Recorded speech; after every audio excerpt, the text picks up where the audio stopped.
Welcome to Cerebral Movie Chat, where we chat about movies cerebrally. And I was wondering how to start this particular movie because it's kind of a personal one for me, but I think it has a powerful message for everybody out there who's, maybe been betrayed, maybe had a lot of trauma, maybe even had a lot of child abuse in their life, whatever. Other kinds of abuse, relationship abuse, it's way more common than any of us would like to believe.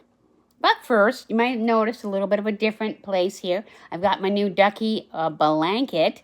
My chair's a little bit, old now. So I'm trying to find a way of making it more comfortable for myself before I, put out a whole bunch of money for a new chair. So really revolutionized my chair.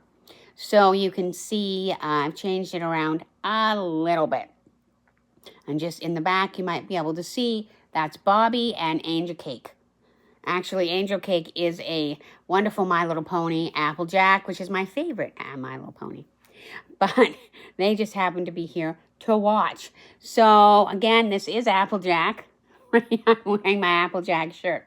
But we're talking about very, very adult things right now. So maybe have the kids go watch something else in the other room because you probably don't want them here. So the movie we are going to be looking at is, I believe, called The Wizard of Lies.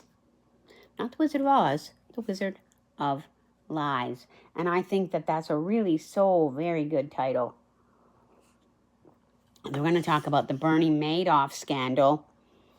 And just how powerful it actually was. I was much younger back then, so I don't really remember it. The movie itself is from 2017. It was, I believe, was it HBO? It was a TV movie. Yeah, it was an HBO movie. In May of 2017. But then a woman wrote a book in 2011 because she actually interviewed him. She went to the prison where he was and interviewed him. And the woman that plays her is so good. Like everybody in it just like the acting is extraordinary. Like it's like you're like, how are you acting? Like seriously, like you believe it so deeply. And so I really wanted to talk about it because I had such a crazy epiphany last night when I was watching it, and I thought it's an epiphany worth everybody seeing. It's an epiphany that I think might, if anybody happens upon it, it might be very good for them. Because as you know, I've been going through quite a powerful life change, having, being what I was and then sort of losing my job in the way that I did and now trying to evolve as I am and being abused a good deal of my life, probably because of the amazingly good person that I am, which I didn't realize back then because a lot of things, one of the things I want to tell people, it's probably not you. Right? When someone calls you names all the time, says you're bad, says, you're stupid or you're mean or, you're evil. Who's saying that these days? Maybe a few people. Said it to me. You're awful, you hurt people, whatever. You're selfish, that's a good one. They're projecting, right, onto you. They're probably the awful ones, and you can do that for lots of reasons. Or they're just bad. Some people just are like that, and it's so hard to see that if you are a good person. If you're an empath like me, if you're sensitive, if you're caring, if you're very, very intelligent, or gifted or highly knowledgeable, if you're a highly sensitive person, predators are there. They're at the gate. They're at the door all the time. And I didn't realize that when I was younger. And so that's how it ties to this movie because a lot of people were sorely taken in by this man who had no conscience. And being a psychology professor previously, I talked about that there, about psychopaths, psychopath kids. People don't like that, but it's true. And if you're educational assistant, you need to know that because you might be helping one. Well, you can't easily help them, but you might be looking after one. So that's what this movie is very much about. And so I want to look at the psychological aspects of this movie and the cerebral aspects of this movie. So Bernie Maddoff, for example, was a financier, businessman, somebody who helped people make money, investment, kind of, not really a banker, more of a securities guy, I think. I mean, I'm not a big sort of investment person, obviously, but that's kind of what they talk about it. And I didn't even know what a Ponzi scheme was. I had to look it up. AI is your friend. AI is your friend. Well, at least AI is my friend. I don't know, but AI is my friend. And they explained that, and it's so evil. Like, if you really look at it, it's such an evil thing. And that's what I really want to talk about with this movie. Apparently, a Ponzi scheme is, how did he explain it? I'm going to explain it. They explained it with books or maybe pencils or something in a simple way. Say you got jazzy pencils, because I used to work as an EA and I was a teacher for a long time too, and will be again, I hope. And, fancy cool pencils were quite the rage for a while. And if you say to somebody, hey man, give me a pencil today, I will give you 2 pencils tomorrow. And the person's like, hey, what a deal. So they give you a pencil. And so then you go around to other people and you say, hey, if you give me a pencil today, I will give you a pencil in a week from now. And they're like, okay. And more gifts besides. Stuff like that, right? So anyway, the idea is you give him your money and he gives it to other people. He never has any money. He didn't have any money. So he has no pencil. So let's say everybody starts giving him pencils. And then he gives the 2 pencils back to the other person. So the person's like, deal. I like that. Hey, I got some pencils. So then he keeps doing that. Except with money. I can make you money. I've got an investment that you might be super interested in. Do you want to park your money with me? And they're like, yeah. And then, of course, as he built his name, because a lot of people build their money on reputation. Merrill Lynch, for example. Heck, we had a Merrill Lynch here. We don't anymore. And then all this also relates to, was it 2008? I think it was, the mortgage crisis. It hit us here in Canada, but man, oh man, did it hit other people. There's lots of other movies, actually, we might look at. I think there was The Big Short, and then there was one with William Hurt in it. Too Big to Fail, I think. Oh my God, both extraordinary movies. Oh my God, I love William Hurt. Anyway, who doesn't? Right? So anyway, but this is a little bit different. But the interesting piece of it is he was only discovered because of the financial crisis, because everybody was losing their money. So they were losing their money with him. So then everybody's pulling their money out because everybody's losing their money and no one wants to lose their money. Everybody lost their money. So many people lost their money. Banks went bankrupt. Huge investment firms went bankrupt. So that was a really big deal. But that's kind of the idea. You give me your money, and then I give it to somebody else, and then the new person, it's kind of like a pyramid scheme, scheme. So there's a lot of those out there. And it never benefits the people at the bottom. It only benefits the people at the top, which is why they call it a pyramid scheme. The people at the top are making huge money. So people that got in on the early with Bernie Madoff and his wife Ruth were probably doing all right, right? And these aren't like super poor people, obviously, who can't put money into an investment bank anyway. These are like wealthy people, and there's plenty of them. So hopefully that makes sense. That's the idea. But what he did, and I still don't know how this actually ever happened, but again, it happens. It happens a lot. It's called institutional rot. Happened to me with quite a few social agencies. You know who you are. They don't know me very well, do they? So anyway, we win.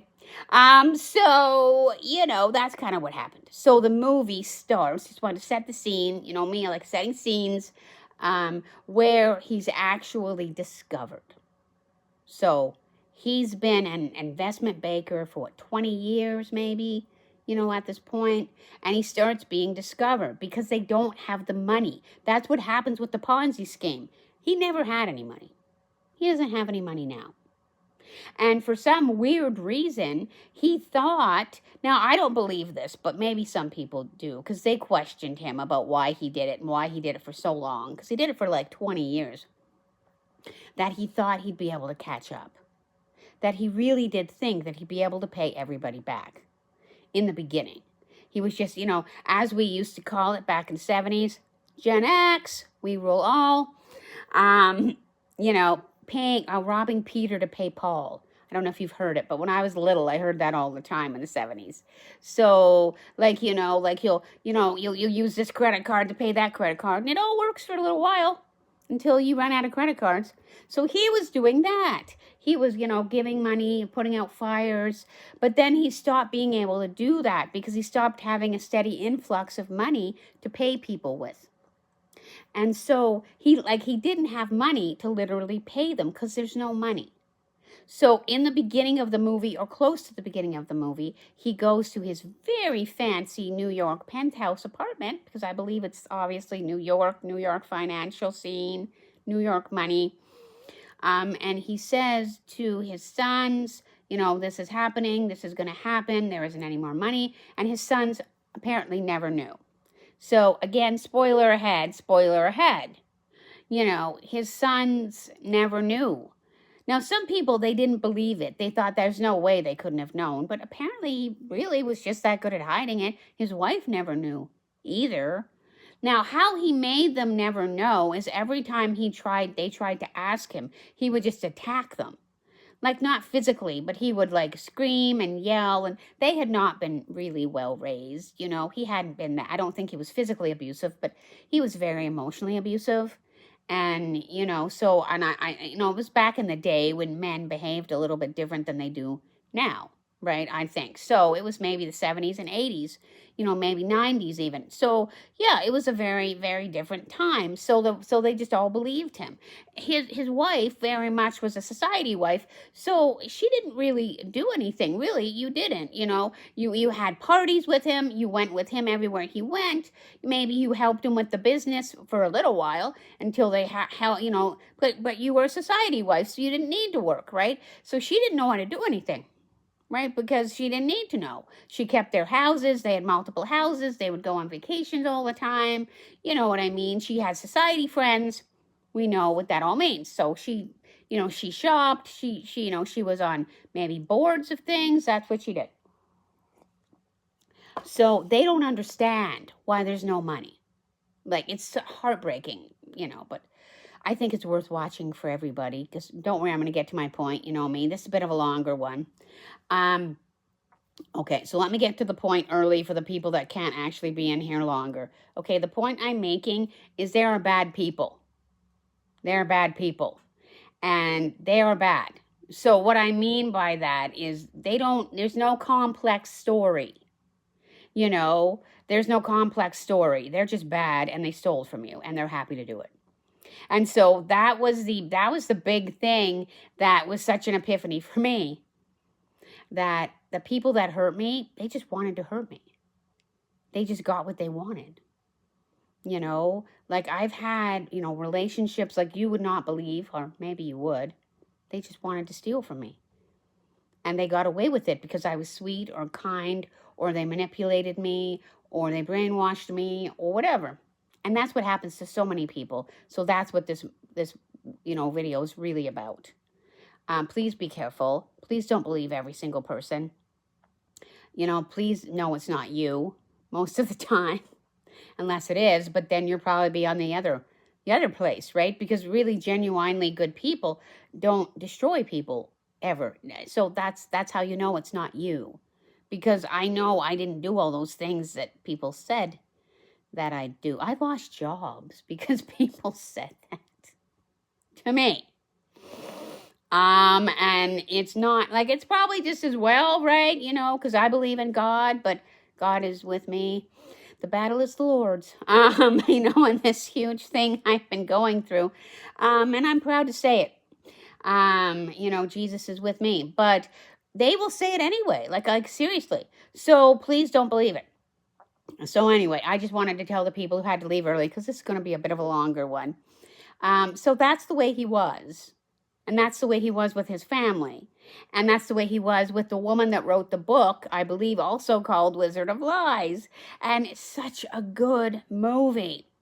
Robert De Niro, man, I got to say what you want about him now, but he was quite a good actor back in the day.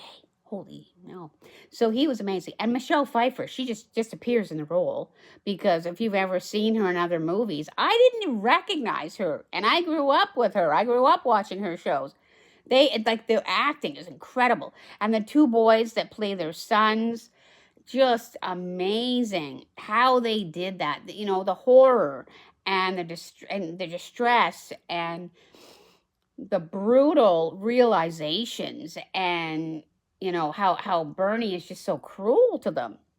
He's like, well, it's not your problem, and I didn't do anything, and oh my God. So we're gonna deep dive into his psyche. So that's kind of what happens, and then the boys don't understand, and they're like, don't worry, there's some money left, so I can give you some money. And then he's like, what are you talking about? What about the people? What about the investors? He's like, there's no money. Now, he did this for like 20 years or something. And then, of course, they couldn't understand. And then they still didn't understand. And then he finally explained to them it was a Ponzi scheme. There's never been any money. And they're like, how could that last for as long as it lasted? Nobody knows, but it did. He kept being able to do it. He kept being able to spin the plates. In fact, the only reason why he couldn't keep doing it was the 2008, mortgage crisis, financial breakdown problem in Wall Street and other places. And so it's so upsetting. So that's kind of the beginning of it. And then it sort of goes on, to kind of talk about what is the fallout of this, right? So, of course, immediately, is it SEC, I think? The people, I think it's the securities people, or the people that do the, investments. They swarm his very large office, his very, very large office.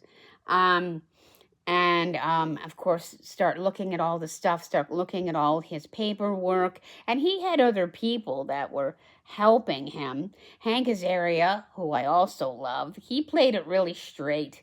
Like, how sometimes he plays these really crazy characters? No, he played this character so straight. About he was his, his helper, his sort of assistant. And his boys both work there. So the sad part of it is his boys, I don't believe, had any other jobs. They were actually involved in that. And it was like a multi-billion-dollar loss. So, everybody had their money in there. Companies put money in there. Charities put money in there. Businesses put money in there, libraries, schools, whatever, mortgages, pensions, very rich people who, had wanted a place to sort of invest their money. So, everybody lost their money, just lost their money. You went from being a multi-millionaire one day to having zero money the next day. And so they talk about how terrible and the fallout from that. You can imagine. I mean, if you've always been poor, you can't really imagine what it's like. But you know, I'm doing better now. But yeah, it's very, very sad, right? And so watching these very wealthy people kind of break down, and it was sad to watch. You know, it was sad to watch all this stuff. So that's kind of what ended up happening. Um, and then, of course, the boys are the boys are married, right? So the father-in-law suggests, right? So one of the sons' fathers, you know, the daughter, her father, suggests they actually turn him in because they don't want to be implicated. They kind of are anyway. And so that's what happened.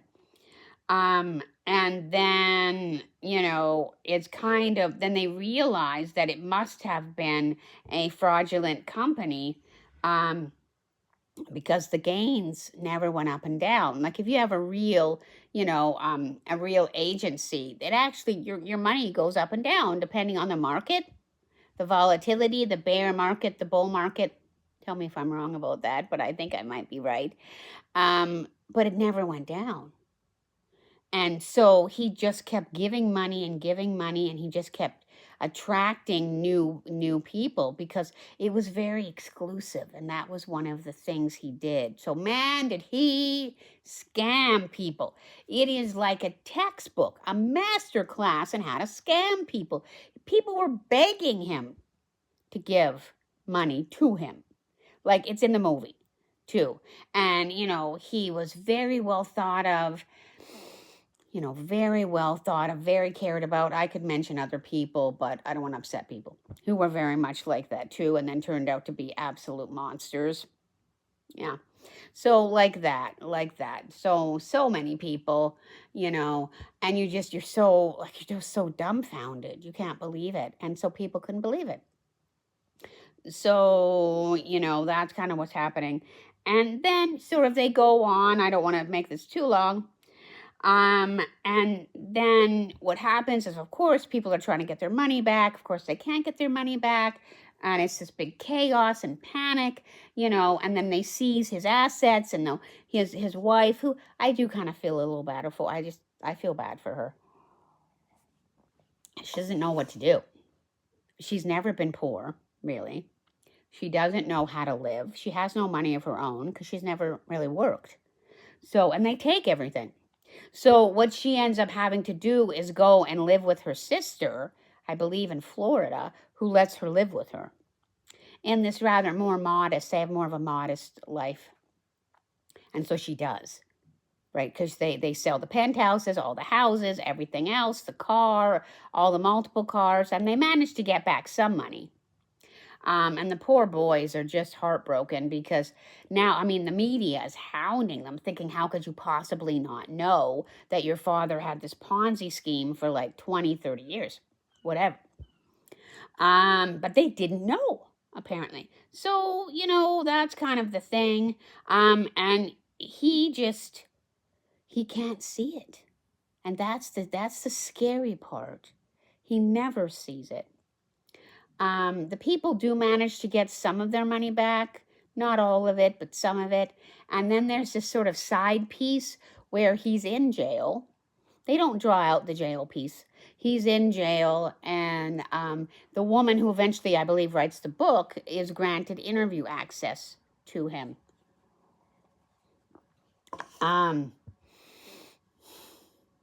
I've been watching a lot of super serial killer documentaries lately because, you know, I'm not them. So it's good for me to say, hey, I'm not them. And, you know, even though people say stuff to you, I'm not them. So that's been really good for my healing and my evolution. And so she sort of brings that up too. Don't you feel bad, Bernie? You stole money from all these people. Because, of course, people were dying. People were killing themselves. People were, you know, jumping out of, you know, high buildings and stuff because they were ruined, right? They had no money. And if you've always had money and then you don't have money, that's a much, in some ways, harder place, I think, than if you've never had money and then you get money. Because you've never had money. But if you've always had the silver spoon, if you've always had it, and all of a sudden you're literally bankrupt, you don't know how to live. You don't know how to do that. So, but I mean, everybody has a hard time, I suppose, in these situations. So his two boys die. It's really heartbreaking. But again, gonna say it because I'm Gen X. They didn't ever want for anything too, and it's kind of amazing. We all say we want an easy life, but it doesn't make you have any really strength, right? Because you've never had to do anything. You were so sheltered. They had the best of everything. They didn't want for anything. And one of his sons killed himself because he just couldn't cope. He couldn't manage. He couldn't do anything. He couldn't go anywhere. The sad part is he had really young family and a wife that he left behind, but he just became so unbalanced that, and he had no one to talk to, because of course everybody, his dad abused so many people that everyone hated him. He couldn't even leave his penthouse. It was horrible. Or wherever he lived, they couldn't even leave. They couldn't even leave their apartment. And so it was just heartbreaking. You see it in the movie. It's kind of gruesome, I think. For me, anyway. And then his other son, maybe his older son, maybe coped with it a little bit better. But still, he ended up getting some very serious cancer and dying a few years later. And that can happen to you, too, right? Neither one of his sons could cope with the fact that this had happened. And so it was so heartbreaking, sort of the damage that he did. His wife, I believe, is still alive, but I don't know if she came from money, so still horrifying. But she had her sister, and I think she ended up being with one of the wives of the sons. So I think that's where she is now. And he didn't feel bad. He didn't feel so. His wife has, a different life now entirely. His sons are dead. All of the people that he fraudulently stole money from, like that he was fraudulent with, had a very different life. It affected the whole economy to some degree because so many people, ended up being part of that 2008 scandal, mortgage crisis thing. And what was so morbidly fascinating was he never took responsibility ever.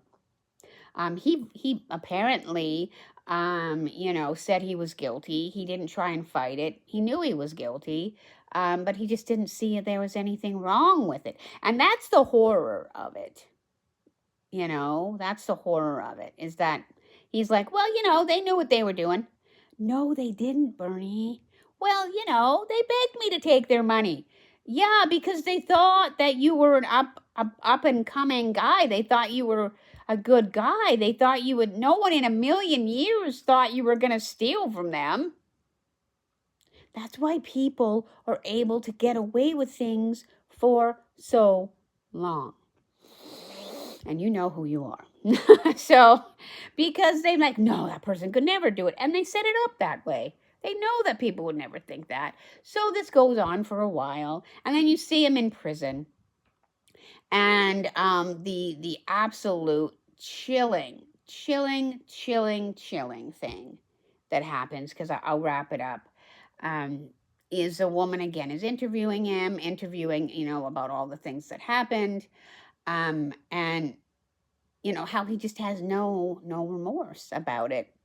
He just thinks the people, in a way, kind of deserved it, kind of were like him, kind of, like talk about some serious narcissism and psychopathy, right? Like just zero conscience about what he had done to his own family. He didn't even feel bad that his boys essentially killed themselves, one physically and one because he got this terrible cancer, which probably was manifesting because he couldn't cope with everything, if you believe that.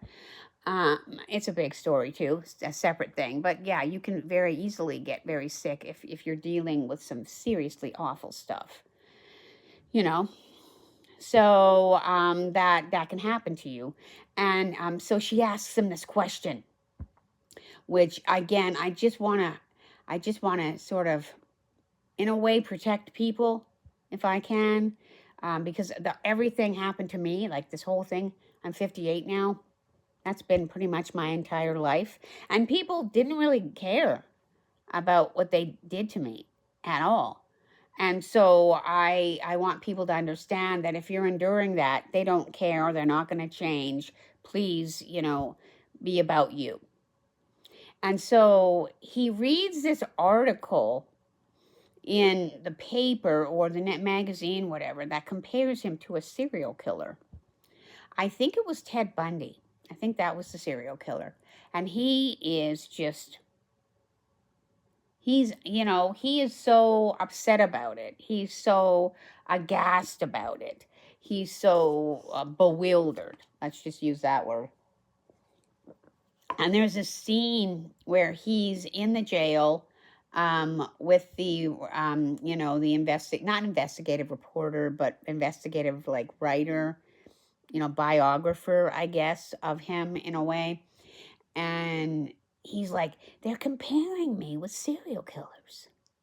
And she's like, yeah, well, you did a lot of things to people, Bernie. People died. Your sons died because of you. Don't you see the comparison? She's polite about it, but that's the subtext. And he's like, no, why would you do that? I'm not like that. I'm not like those people. And he could not see it. And so the end of the movie, he actually asks her, and he goes, do you think I'm a sociopath? And there's this close-up of his face. And she never answers. But of course we do. Look at what you did. Right? And so the chilling thing for me was they never think they are. I was reading something somewhere. I can't remember what it was now, but they never think they do. That's how you know somebody is really like that. Because they don't actually think they're doing anything wrong. They think that they're entitled to do it. And that's so many people do that. And so that's what I wanted to say. Please don't think that you can remedy the situation, because you cannot. He's there right now, probably in jail. Still doesn't think he did anything. And so please, please, please protect yourself and your family. That is what this Cerebral movie chat is about. That's my story. I'm sticking to it. So definitely worth a watch if you guys want.